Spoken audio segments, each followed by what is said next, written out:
참 좋으신 하나님, 주님의 은혜를 찬양합니다. 하나님 앞에 나와 예배하는 기쁨을 허락하셔서 감사합니다. 주님 앞에 올려드린 예배를 주님이 기뻐 받아주시고 우리 가운데 나타나는 이런 악한 코로나19가 속히 사라지는 은혜를 허락해 주시옵소서. 오늘도 주님의 은혜가 우리 가운데 충만하게 나타나 우리를 지켜주시고 보호하여 주시옵소서. 감사하며 예수님의 이름으로 기도합니다. 아멘.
여호와는 나의 목자시니 내게 부족함이 없으리라.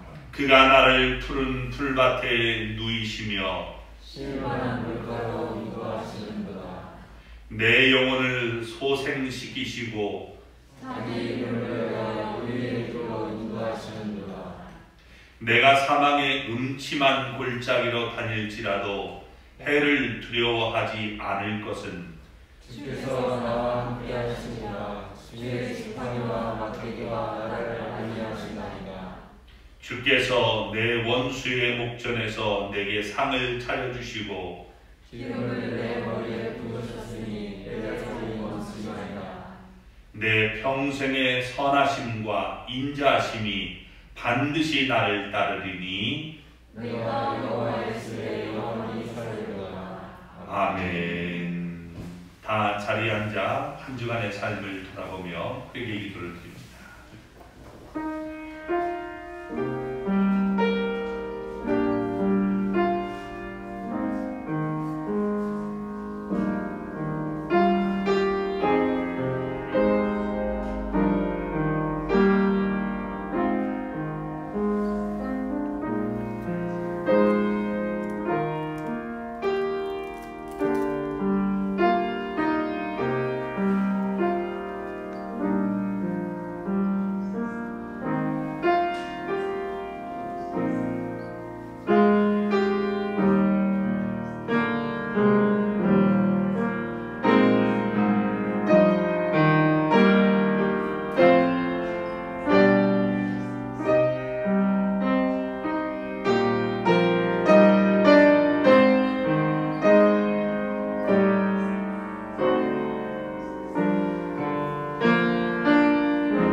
하늘에 계신 우리 아버지여, 이름이 거룩히 여김을 받으시오며 나라가 임하시오며 뜻이 하늘에서 이루어진 것 같이 땅에서도 이루어지이다. 오늘 우리에게 일용할 양식을 주시옵고 우리가 우리에게 죄 지은 자를 사하여 주는 것 같이 우리 죄를 사하여 주시옵고 우리를 시험에 들게 하지 마시옵고 다만 악에서 구하시옵소서.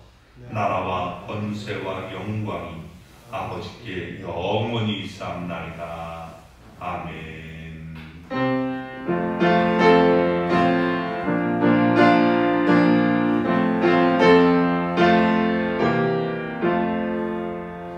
주의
기도드리겠습니다.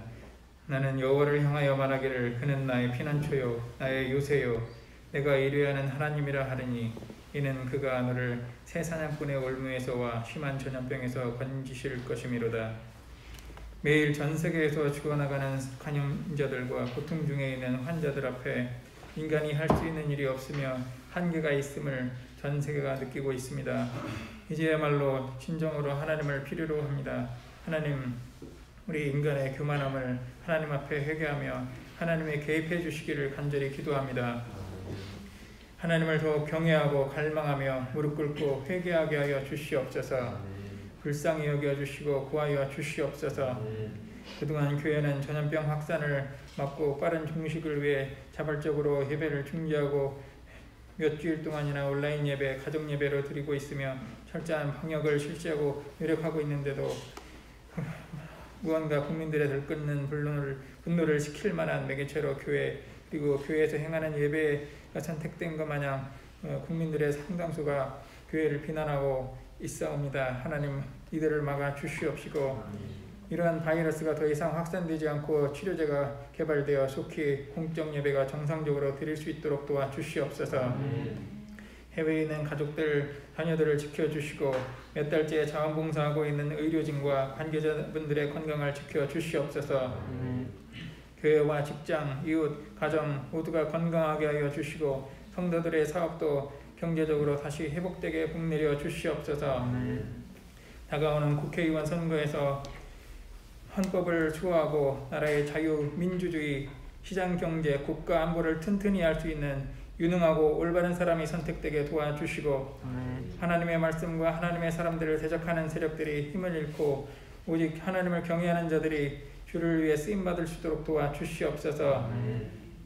사순절 기간 동안 코로나19를 통해 주님의 십자가를 더욱 깊이 묵상하게 하여 주시고 주님의 영광스러운 부활이 있었듯이 이 모든 사태가 치유되게 하여 주시옵소서. 오늘의 예배에 은혜를 내려 주시고 목사님 말씀에 능력을 더하시고 대회와 각 가정에게서 드리는 우리의 모든 예배가 주께 연락되기를 원하며 예수님의 이름으로 기도합니다.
왜 나를 깊은 어둠 속에 홀로 두시는지 어두운 마음 왜 그리 길었는지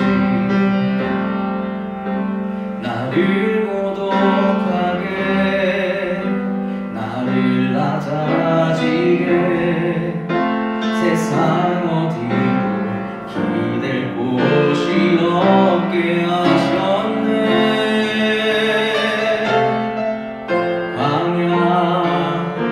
광야에 서 있네.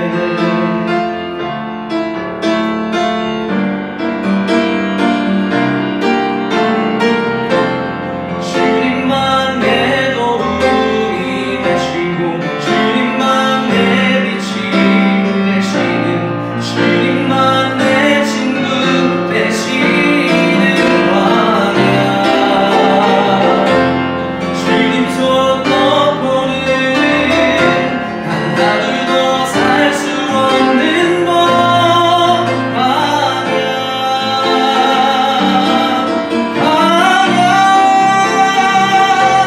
주께서 나를 사용하시려 나를 더 정결케 하시려 나를 택하여 보내신 그곳 광야.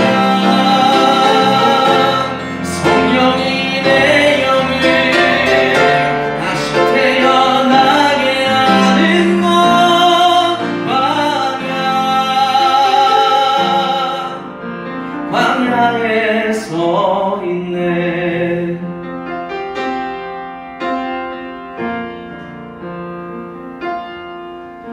내 자가 산산이 깨지고 높아지려 했던 내 꿈도 주님 앞에 내어놓고 오직 주님 뜻만 이루어지기를 나를 통해 주님만 드러나시기를.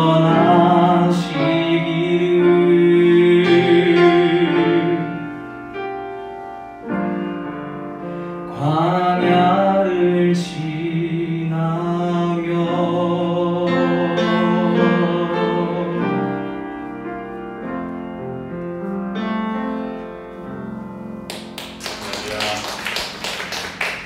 우리 사랑의 기도 나누겠습니다. 주님의 이름으로 사랑합니다.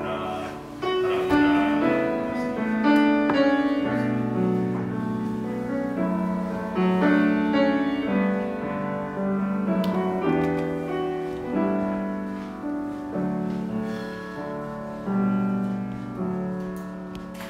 하나님의 말씀을 보겠습니다. 하나님의 말씀은 마가복음 12장 35절에서 37절입니다.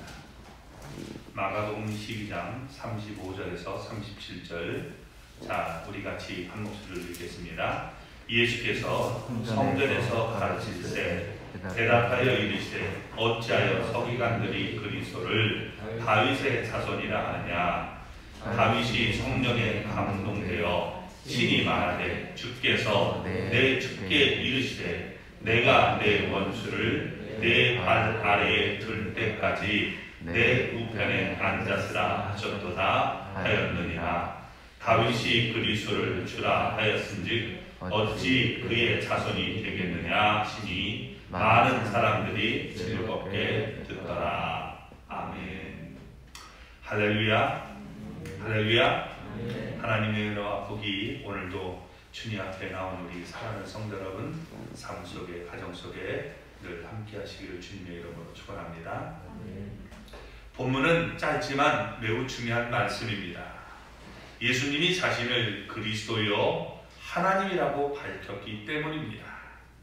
공생의 주간의 셋째 날 예루살렘 성전에서 예수님을 대적하던 사람들은 예수님의 말씀을 책잡으려고 세 가지 계략으로 나왔습니다. 먼저 바리새인들은 가이사에게 바치는 세금 문제를 예수님께 물었습니다. 두 번째, 부활이 없다는 사두개인들은 부활에 대해서 질문을 했습니다. 세 번째, 율법 전문가인 서기관들은 율법에 대해서 예수님을 시험했습니다. 그렇지만 아무도 성공하지 못했습니다. 우리가 지난주 마지막에 나눴던 우리 12장 34절 마지막 부분에 그 후에 감히 묻는 자가 없더라 라고 말씀했습니다. 그들의 계략은 완전히 실패했습니다. 더 이상 예수님을 시험하지 못하고 입을 꾹 다물었습니다. 예수님이 그들을 향해 질문하며 자신이 누군지를 밝혀 주었습니다. 예수님은 그들에게 마지막으로 다시 한번 더 기회를 주고 있는 겁니다. 우리도 역시 예수님이 그리스도요 하나님이심을 우리가 믿어서 하나님 나라에 들어가는 모든 우리 성도님들 되기를 주님의 이름으로 축원합니다. 자, 오늘 말씀을 보면 예수님이 질문을 하고 있습니다. 35절의 말씀입니다. 같이 읽겠습니다. 예수께서 성전에서 가르치실세 대답하여 이르시되 어찌하여 서기관들이 그리스도를 다윗의 자손이라 하느냐. 아멘. 예수님을 대적하던 이 자들의 계략이 전부 실패하자 그들은 입을 다물고 있었습니다. 그때 예수님은 성전의 사람들을 가르치면서 바리새인들에게 물었습니다. 마태복음 22장 41절 42절을 보면 바리새인들이 모였을 때에 예수께서 그들에게 물으시되 너희는 그리스도에 대하여 어떻게 생각하느냐? 누구의 자손이냐? 대답하시되 다윗의 자손이니라 라고 말씀했습니다. 우리 마가복음 본문은 서기관들을 얘기하고 마태복음은 바리새인이라고 얘기하고 있습니다. 그러니까 바리새인들은 서기관들임을 우리가 알 수 있습니다. 이들은 그리스도는 다윗의 자손입니다 라고 말을 했습니다. 그 대답을 듣고 예수님은 어찌하여 서기관들이 그리스도를 다윗의 자손이라 하느냐라고 했습니다. 이처럼 서기관들과 그들의 가르침을 받은 일반 백성들은 모두 그리스도를 다윗의 자손으로 여겼습니다. 여리고의 맹인 거지 바디메오도 예수님을 다윗의 자손으로 알고 있었습니다. 예수님이 나귀 새끼를 타고 예루살렘에 들어갈 때 백성들은 예수님을 가리켜 호산나 다윗의 자손으로 오시는 이여 라며 외쳤던 것입니다. 또 성전에 있던 어린아이들도 예수님을 보면서 다윗의 자손이라고 외쳤습니다. 이처럼 그 당시 사람들은 그리스도가 다윗의 자손입니다 라고 생각했습니다. 그러면 서기관들은 그리스도를 다윗의 자손이라고 생각한 그 근거가 어디 있을까요? 물론 그 근거는 하나님의 말씀인 성경에 있습니다. 성경은 여러 곳에서 그리스도 곧 메시아는 다윗의 자손으로 온다라고 말씀을 했습니다. 예를 들어볼까요? 우리 사무엘하 7장 12절 13절 말씀을 같이 읽어보겠습니다. 내 수완이 차서 내 조상들과 함께 누울 때에 내가 내 몸에서 날 내 씨를 내 뒤에 세워 그의 나라를 견고하게 하리라. 그는 내 이름을 위하여 집을 건축할 것이요 나는 그의 나라 왕위를 영원히 견고하게 하리라. 아멘. 자, 여기서 내 씨는 다윗의 씨를 얘기하고 있죠. 이 다윗의 씨가 누구냐? 솔로몬이 아닙니다. 그의 나라와 그의 왕위는 영원히 견고하지 않았기 때문입니다. 이때 지금 말하는 씨는 다윗의 자손 그리스도를 말씀하고 있는 겁니다. 또 여러분 우리 시편 89편 4절과 5절 말씀을 읽어보겠습니다. 주께서 이르시되 나는 내가 택한 자와 언약을 맺으며 내 종 다윗에게 맹세하기를 내가 내 자손을 영원히 견고히 하며 내 왕위를 대대에 세우리라 하셨나이다. 아멘. 여기에서 이 다윗의 자손도 그리스도를 말씀하고 있습니다. 그 외에도 성경은 여러 곳에서 그리스도를 다윗의 자손이라고 부르고 있습니다. 따라서 예수님 당시에는 다윗의 자손이 그리스도를 가리키는 하나의 칭호가 되었습니다. 사람들이 예수님을 다윗의 자손이라고 부르면 예수님을 그리스도라고 여겼기 때문에 부르는 것입니다. 그러면 다시 예수님이 바리새인에게 한 질문을 생각해 보시기 바랍니다. 마태복음 우리 22장 42절을 보면 너희는 그리스도에 대하여 어떻게 생각하느냐? 누구의 자손이냐라고 물었습니다. 그러자 서기관들은 망설이지 않고 대답을 했는데 뭐라고 얘기합니까? 다윗의 자손입니다 라고 말을 합니다. 그들의 대답을 듣고 예수님은 그곳에 모인 백성들을 향해서 이와 같이 오늘 본문에서 말씀하고 있는 겁니다. 자, 본문으로 돌아가서 35절 우리 중반절을 보면 어찌하여 서기관들이 그리스도를 다윗의 자손이라고 하느냐? 아멘. 자, 그러니까 서기관들의 대답에 문제가 있음을 예수님이 지적하고 있는 것입니다. 물론 서기관들의 대답이 틀리지는 않은 것입니다. 분명히 그리스도는 다윗의 자손으로 오셨습니다. 그러나 문제는 그들의 대답이 충분하지 못했다는 것입니다. 그들은 그리스도가 다윗의 자손일 뿐이라고 여겼을 뿐입니다. 이것이 문제였습니다. 다윗의 자손일 뿐이다. 그렇게만 여긴 것이 문제라는 것입니다. 그리스도에 대해서 그들은 이렇게 여겼던 겁니다. 그리스도는 다윗의 자손으로 태어날 것이다. 그리스도는 다윗처럼 막강한 힘으로 모든 대적들을 물리칠 것이다. 그리고 다윗처럼 위대하고 찬란한 나라를 건설할 것이다. 이렇게 생각한 것입니다. 자, 이처럼 그리스도를 막강한 힘과 영향력을 지닌 위대한 인물로 보았습니다. 그러나 이것은 그리스도의 인성만 보았지 신성을 보지 못한 것입니다. 그들은 그리스도를 사람으로만 보았지 하나님으로는 여기지 않았던 것입니다. 이것이 그들의 문제였던 것입니다. 만일 그리스도에게 인성만 있고 신성이 없으면 어떻게 되겠습니까? 그리스도는 우리의 영혼을 구원하지 못할 것입니다. 왜냐하면 그리스도에게도 자신을 구원할 구주가 필요하기 때문입니다.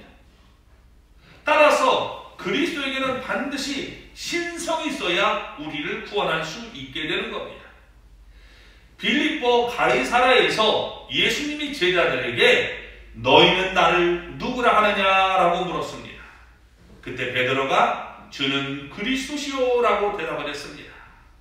예수님은 분명히 다윗의 자손입니다. 그러나 예수님이 다윗의 자손이라는 말로는 충분하지 못했습니다. 그래서 베드로는 계속해서 이렇게 얘기합니다. 살아계신 하나님의 아들입니다 라고 대답을 했던 것입니다. 이때 예수님이 기뻐하셨죠. 우리에게도 이런 답변이 나와야 주님이 기뻐할 수 있는 대답이 되는 것입니다. 예수님은 다윗의 자손 그리스도인과 동시에 하나님의 아들이 되심을 우리는 믿고 깨달아야 되는 것입니다. 예수님은 인성과 신성을 함께 지니신 분입니다. 사람이 된 하나님, 성육신하신 하나님이심을 말씀하고 있습니다. 너희는 그리스도에 대하여 어떻게 생각하느냐? 누구의 자손이냐? 서기관들처럼 그저 다윗의 자손입니다. 이렇게 대답하기를 원하십니까? 아니면 베드로처럼 주는 그리스도시요 살아계신 하나님의 아들입니다. 이렇게 대답을 하겠습니까? 예수님은 우리를 구원하기 위해 이 땅에 오셨습니다. 이를 위해 예수님은 자신이 신성을 가지고 있음을 말씀했습니다. 우리도 베드로처럼 주는 그리스도시요 살아계신 하나님의 아들입니다. 이렇게 확실히 고백하며 믿고 나갈 수 있기를 주님의 이름으로 축원합니다. 자, 예수님은 이렇게 하신 말씀에 대해서 설명을 합니다. 36절입니다. 자, 우리 같이 읽겠습니다. 다윗이 성령에 감동되어 친히 말하되 주께서 내 주께 이르시되 내가 내 원수를 내 발 아래에 둘 때까지 내 우편에 앉았으라 하셨도다 하였느니라. 아멘. 예수님은 성경을 절대적으로 소중히 여겼습니다. 1.1획도 소홀히 여기지 않았습니다. 언제나 성경에 충실하셨습니다.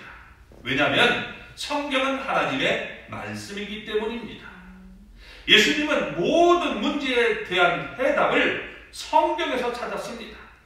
본문에서도 예수님은 그리스도의 신성에 대해서 밝히기 위하여 성경 말씀을 인용하고 있는 것입니다. 그 말씀이 뭐냐? 바로 시편 110편 1절의 말씀입니다.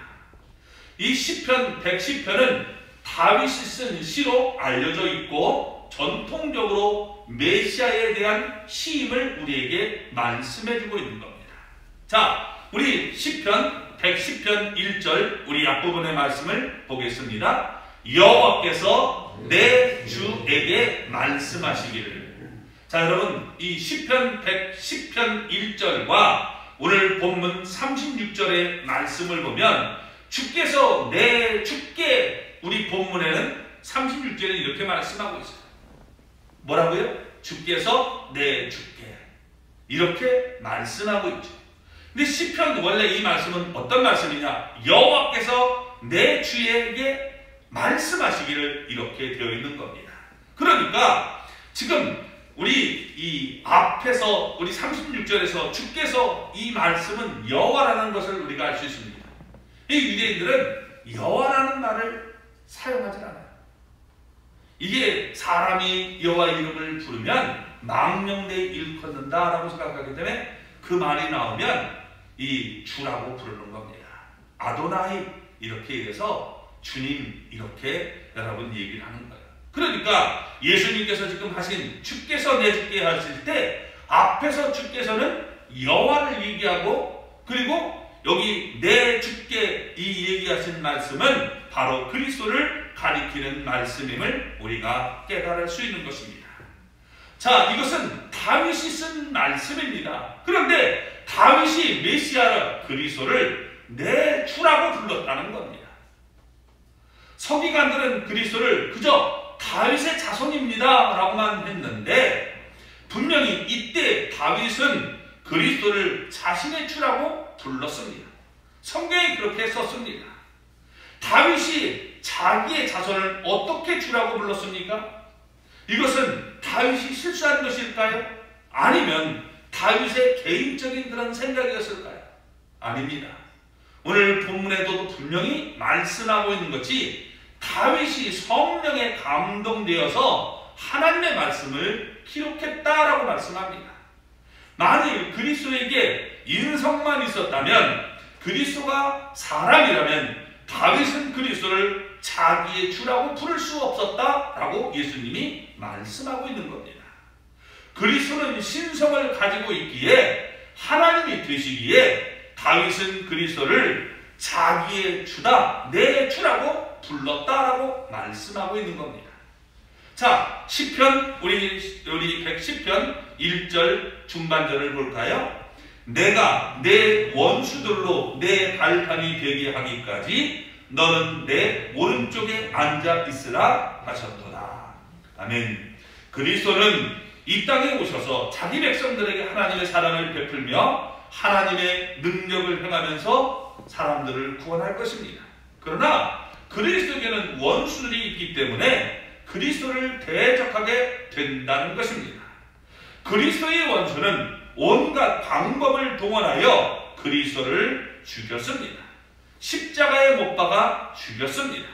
그리스도의 원수들은 하나님의 심판을 받아서 그리스도의 발 아래 놓일 것입니다. 전쟁에 승리한 자가 패배한 자의 목을 발로 밟듯이, 즉 그리스도는 승리할 것이고 그의 원수들은 패배할 것입니다. 그때 하나님은 그리스도를 하나님의 우편에 앉아있으라 라고 말씀하고 있는 겁니다. 그때까지는 이렇게 앉아있으라는 겁니다. 무슨 말씀입니까?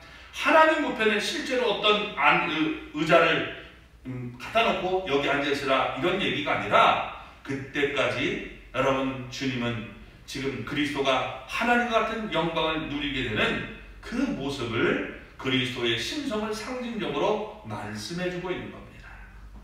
이처럼 예수님은 성경으로 그리스도의 신성을 밝히셨던 것입니다. 하나님의 말씀인 성경은 그리스도가 다윗의 자손임을 말했습니다. 뿐만 아니라 하나님의 말씀인 성경은 그리스도가 다윗의 주, 다윗의 하나님이심을 말씀하고 있습니다. 그리스도는 우리에게 하늘 영광을 주는 하나님 나라의 왕이 되십니다. 우리 앞에서 여러분 이 사두개인들이 나와서 예수님을 시험하여 부활에 대해서 물었죠. 그때 예수님은 뭐라고 말씀했습니까? 모세의 책들 중에 가시나무 떨기에 관한 글을 인용해서 출애굽기의 말씀을 인용해서 예수님은 성경에 쓰인 이 시제들을 들어서 부활이 있음을 분명히 말씀해 주었습니다. 뭐라고 말씀했습니까? 하나님이 모세에게 나는 아브라함의 하나님이었고 이삭의 하나님이었고 야곱의 하나님이었노라 이렇게 과거형으로 말하지 않았습니다. 뭐라고 말씀했죠? 나는 아브라함의 하나님이요 이삭의 하나님이요 야곱의 하나님이로다 라고 하시면서 현재형으로 말씀했다는 겁니다. 자, 모세가 성경을 썼는데 사람 편에서 보면 아브라함과 이삭과 야곱은 이미 죽었습니다. 그러나 하나님 편에서 보면 아브라함과 이삭과 야곱은 여전히 살아있다는 겁니다. 이처럼 하나님은 성경의 시제들을 통해서 모세의 글에서도 부활이 분명히 있다라고 말씀하셨습니다. 이번에 예수님은 성경으로 그리스도의 신성을 말씀하신 것입니다.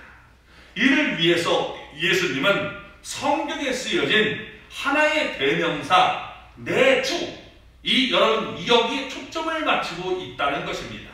어떻게 다윗이 그의 자손인 그리스도를 내 주라고 부를 수 있겠는가? 라고 말씀하고 있습니다. 그것은 그리스도가 하나님이기 때문에 그렇게 말했다라고 하신 것입니다.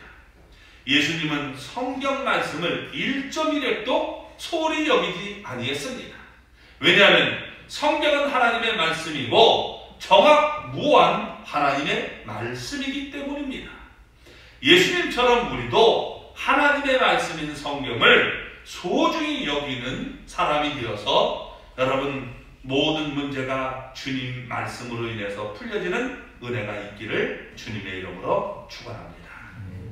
자, 이때 사람들의 반응을 우리가 볼까요? 37절 말씀입니다. 같이 읽겠습니다. 다윗이 그리스도를 주라 하였은즉 어찌 그의 자손이 되겠느냐 하시니 많은 사람들이 즐겁게 듣더라. 아멘. 자, 예수님은 시편 110편 1절의 말씀을 인용해서 다윗은 그리스도를 자기의 주라고 불렀다라고 말씀했습니다. 내 주라고 불렀다라고 한 것이죠. 다윗은 그리스도를 내 주, 자기 하나님이라고 불렀습니다. 왜냐하면 택하신 백성들은 이스라엘의 주는 언제나 하나님을 가리키기 때문입니다. 마가복음 12장 29절의 말씀을 보면 이렇게 얘기하고 있습니다. 한번 읽어볼까요? 예수께서 대답하시되 첫째는 이것이니 이스라엘아 들으라. 주 곧 우리 하나님은 유일한 주시라. 아멘. 예, 여기 주가 바로 하나님을 가리키는 것을 우리가 알 수 있습니다. 주 곧 우리 하나님은 유일한 주시라. 주는 하나님이시고 유일하신 분임을 말씀하고 있습니다. 자, 그러므로 다윗이 그리스도를 주라 하였은즉 어찌 그의 자손이 되겠느냐 하는 말씀입니다. 다윗이 그리스도를 자기 하나님이라고 부르고 있는데 어찌하여 그리스도가 다윗의 자손이 되겠느냐라고 묻고 있는 것입니다. 성경은 분명히 그리스도를 하나님이라고 말씀하고 있는 겁니다. 그런데도 서기관들은 그리스도를 그저 다윗의 자손으로 태어날 위대한 인물 정도로만 생각했습니다. 그러니 그들은 성경을 안다라고 했지만 실제로는 모르고 있었던 것입니다. 예수님은 하나님의 말씀인 성경으로 그리스도의 신성, 곧 그리스도가 하나님이심을 밝혔습니다. 예수님이 그렇게 하신 의도가 도대체 왜 그렇게 하셨을까요? 무엇일까요? 예수님은 자신이 그리스도요 하나님이라고 밝히고 있는데 여러분 그 이유를 우리는 깨달아야 되는 것입니다. 마태복음 1장과 누가복음 3장에 나오는 족보를 통해서 예수님이 다윗의 자손임을 우리는 분명히 알고 있습니다. 예수님은 그리스도로 이 땅에 오셨습니다. 또 하나 우리가 하나님의 말씀인 성경은 예수님에게 있는 신성 곧 예수님은 하나님이시다라고 분명히 밝히고 있다는 겁니다. 예수님이 침례를 받을 때 하나님은 예수님을 가리켜 이렇게 말씀했습니다. 마태복음 3장 17절을 보면 이는 내 사랑하는 아들이요 내 기뻐하는 자라라고 말씀했습니다. 하나님은 변해사에서 똑같은 말씀을 하셨습니다. 이 마태복음 17장 5절에 이렇게 얘기하고 있는 거죠. 자, 예수님은 하나님의 아들로서 지금까지 자신의 신성을 확실하게 드러냈습니다. 어떤 모습을 보였습니까? 예수님은 모든 이 병자들을 다 고쳐주었죠. 그리고 더러운 귀신을 내쫓았습니다. 죽은 자들을 살려주셨습니다. 또 풍랑을 잠잠케 했습니다. 포도들도 만들었고 떡과 물고기도 계속해서 만들어냈습니다. 이것은 예수님의 전능성을 보여주고 있는 것입니다. 누가 이런 일을 할 수 있습니까? 전능하지 못하면 못합니다. 또한 요한복음 2장 25절을 보면 이렇게 얘기합니다. 여러분 그가 친히 사람의 속에 있는 것을 아셨다라고 말씀하고 있습니다. 그러니까 여러분 지금 예수님은요 사람의 속에 있는 것도 다 알고 계시는 분입니다. 이것은 예수님의 전지성을 보여주고 있는 것입니다. 또한 예수님은 어느 곳에서도 계실 수 있는 분입니다. 이것은 우리가 예수님의 편재성이라고 얘기할 수 있는데 우리가 하나님의 전능성 또 전지성, 편재성은 오직 하나님에게만 사용되는 단어입니다. 하나님 하실 수 있는 것. 따라서 예수님의 이 전능성, 전지성, 편재성은 예수님이 분명히 신성을 가지고 있는 분임을 보여주고 있는 것입니다. 또한 예수님은 하나님의 거룩함과 영원함과 사랑과 긍휼이 풍성하신 분임을 보여주고 있다는 것입니다. 본문에서 다시 예수님은 성경을 들어서 자신의 신성을 밝히며 마지막으로 한 번 더 그들에게 구원의 기회를 주고 있는 것입니다. 중요한 말씀 로마서 여러분 10장 9절의 말씀 한번 우리 같이 읽어볼까요? 내가 만일 내 입으로 예수를 주로 시인하며 또 하나님께서 그를 죽은 자 가운데서 살리신 것을 내 마음에 믿으면 구원을 받으리라. 아멘. 자, 이렇게 이 말씀과 같이 구원을 받으려면 예수님을 주, 곧 하나님으로 우리가 시인하고 믿어야 되는 것입니다.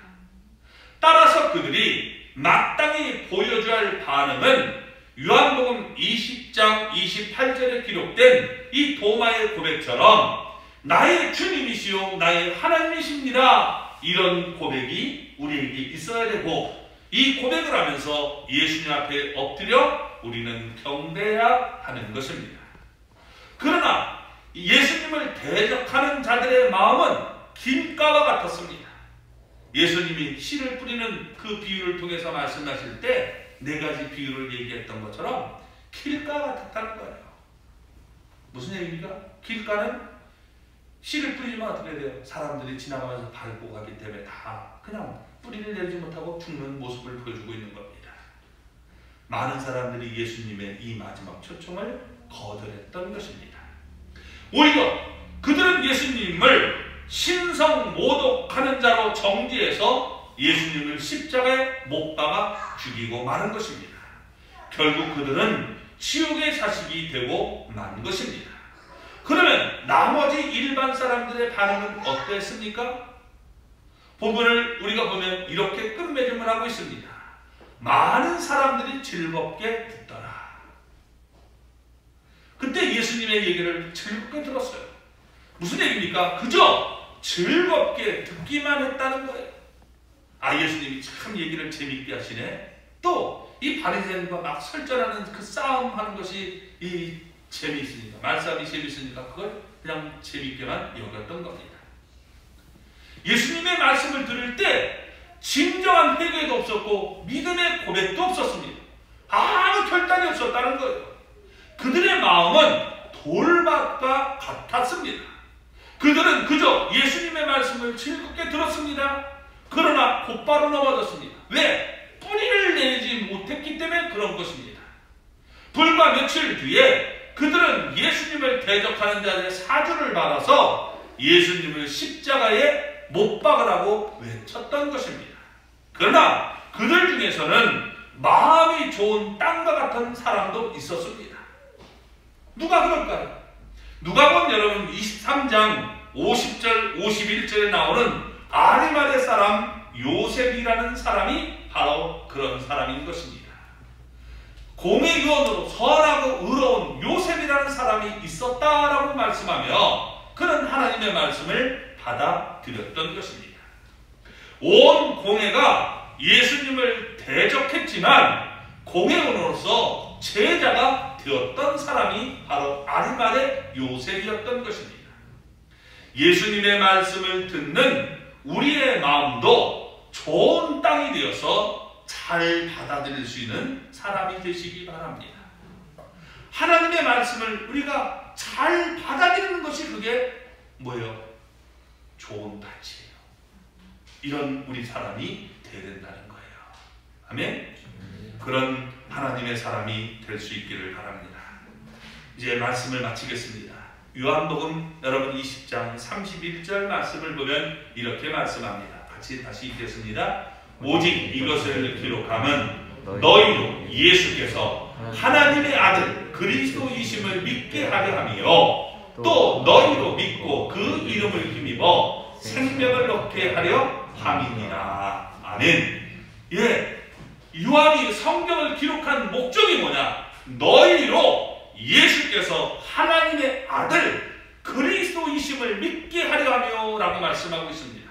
예수님은 여러분 하나님의 아들이고 그리스도다 라고 말하고 있는 겁니다. 이걸 믿어 그 이름을 힘입어 생명을 얻게 된다는 거예요. 이렇게 안 믿는 건 잘못된 믿음이에요. 여러분 우리 가운데 아무리 신학 박사 학위를 받았다 할지라도 내가 목사란다 할지라도 그렇게 믿지 않는 사람은 구원받지 못한 사람이에요. 아멘? 서기관들이 그렇게 믿었던 거예요. 그래서 우리는 여러분 예수님은 하나님의 아들이시다. 아멘? 그리스도다. 이렇게 분명히 믿기를 바랍니다. 그래서 믿고 그 이름을 힘입어서 생명을 얻는 우리 모두가 되기를 바랍니다. 예수님을 하나님의 아들 그리스도라고 우리가 믿고 고백해서 하나님 나라에 모두가 들어가는 그런 하나님의 사람들이 될 수 있기를 주님의 이름으로 축원합니다. 참 좋으신 하나님, 주님의 은혜를 감사합니다. 저희들을 사랑해 주셔서 이렇게 주님 앞에 나와 예배하게 하시니 감사합니다. 우리의 예배를 주님 언제나 기뻐 받아 주시옵소서. 우리가 주님을 더욱더 깊이 알고 주님 앞에 영광 돌리는 삶이 되게 하여 주시옵소서. 예수님은 그리스도요 하나님의 아들이시기에 우리의 모든 문제를 해결하시는 분임을 우리가 믿고 주님을 믿고 나가는 우리 모두가 되게 하여 주시옵소서. 예수님의 이름으로 기도합니다. 아멘.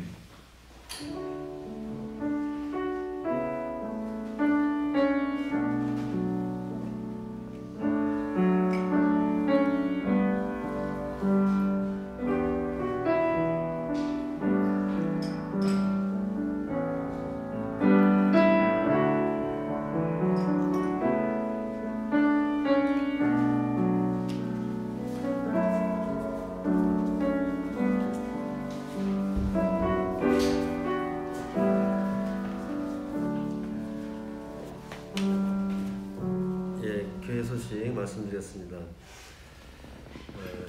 주보에 참고해 주시면 되는데요.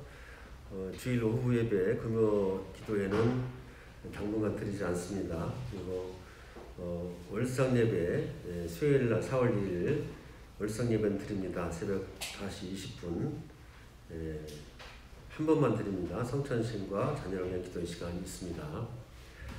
그리고 4월 12일이 부활절입니다. 그래서 부활절 특별 새벽 예배가 4월 1일부터 4월 12일까지 새벽 일부 한 번만 합니다. 5시 20분에 있습니다. 4월 5일은 제외하고요.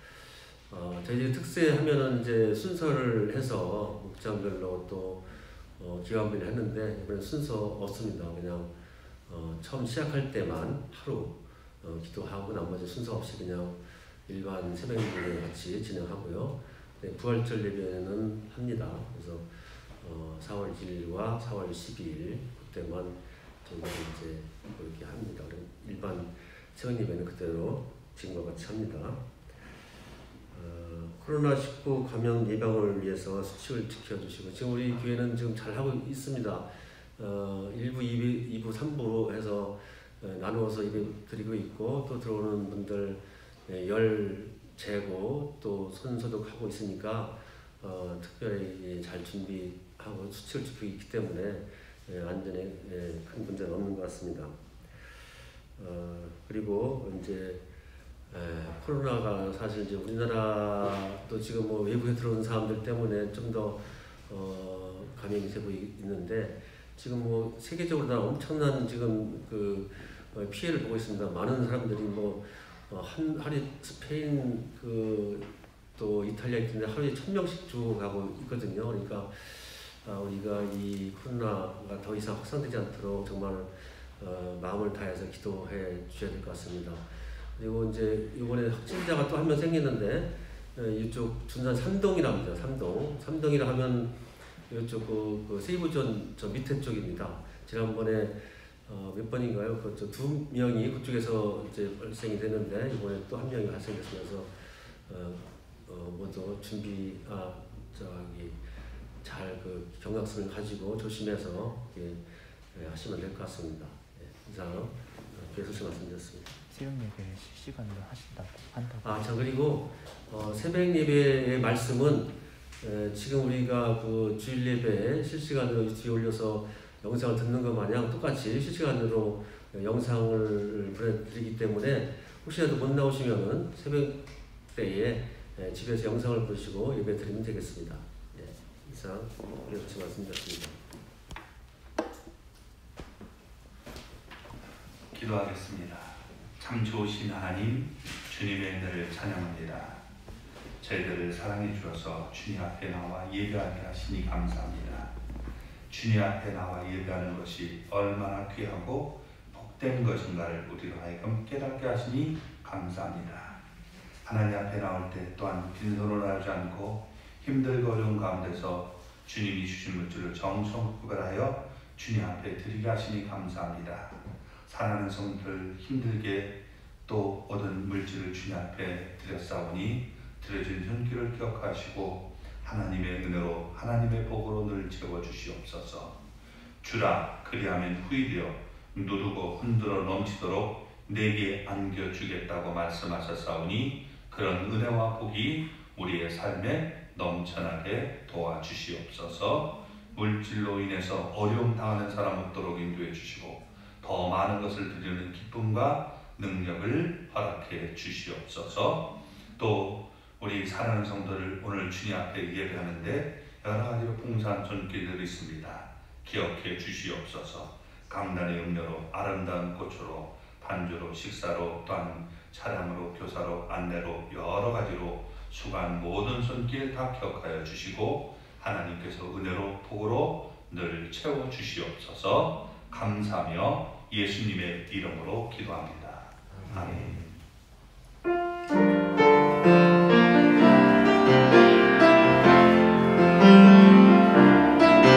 주의 십자가 이 땅에 꽂으며 주의 이름으로 징대를 주고 늘 영원 살아오시리 함이며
하나님 아버지의 무한하신 사랑하심과 성령님의 감화, 감동, 역사, 인도, 교통, 충만하심이 오늘 주님 앞에 나와 예배하며 주님 앞에 믿음으로 승리하며 나아가기를 원하는 여기 모인 하나님의 자녀들 머리 위에 저들의 가정과 직장과 사업과 우리 다음교회와 이 나라의 민족과 세계 곳곳에 흩어져 하나님의 말씀을 증언하는 하나님의 자녀들 종들 머리 위에 지금부터 영원토록 함께 있을지어다. 아멘.